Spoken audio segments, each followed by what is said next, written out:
ஷே தமிழ்நாடு பத்திரப்பதிவு வெளியில் வென்று புரோக்கர் வரைக்கும் ஓடுதானா விற்க ஆட பாட அவன் என்ன கூத்து அடித்து வச்சிருக்கான். எவ்வளோ மோசம். கண்ணை எரிச்சிடணும்டா. எரிச்சாச்சுன்னா உன் குடும்பம் வளராது, உன் குடும்பம் தலையாது, உன் பேரை பற்றி கண்ணு தெரியாமல் தடவி போயிடும். இல்லை அரசியல்வாதி பத்திரப்பதிவு வெளியில் வென்று உன் குடும்பம் தலையாதுடா. இப்போ கெட்டுக்கட்டாக வச்சு நக்குதோங்க நக்கு. ஆனால் அந்த பவரை விட்டு உன் குடும்பத்தை வாரிச கருவோடு அறுத்துருவார். முக்கால் சத்தியம் தொலைஞ்சா கண்ணை எரிச்சிட்டாரு. கண்ணை எரிவு போட்டுகிட்டே இருப்பார். இதோட கண்ணை எரிச்சாச்சுன்னா மாநில பிறகு சோழி முடிஞ்சான். இல்லை காற்று புயல் நிலநடுக்கம் மழை கடல் கொந்தளிப்பு. இப்போ டெல்லி டு தமிழ்நாடுன்னு ஒரு மாநிலத்தை அடிப்பார், வெளிநாடு ஒன்று அடிப்பார். அங்கே அடித்தாருன்னா இங்கே அடிப்பார், இங்கே அடித்தா அங்கே அடிப்பார். இப்படியே மாற்றி மாற்றி அடிப்பார்.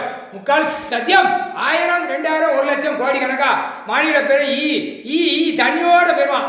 முக்கால் சத்தியம் உன் கெட்டணம் கெட்டினது தண்ணிக்குள்ளே உள்ள சொறி எப்படி போகிற முட்டா பேல. இல்லை அதுகளுக்கு உயிர் கொடுத்துட்டாரா. பூமிக்கு உயிர் கொடுத்துருக்காரு, தண்ணி மழை காற்றுக்கு உயிர் கொடுத்துட்டாரு. அதுகளை தேடி அதாவது சந்தோஷமாக போகும்டா. பாலாக்காரடா மாநில பேல. 2 கண்ணை அழிக்க வந்த பாய் பேல உன் கண்ணை எரிச்சாச்சுனா எரிச்சிட்டாரா கடவுளே. முக்கால் சத்தியம்.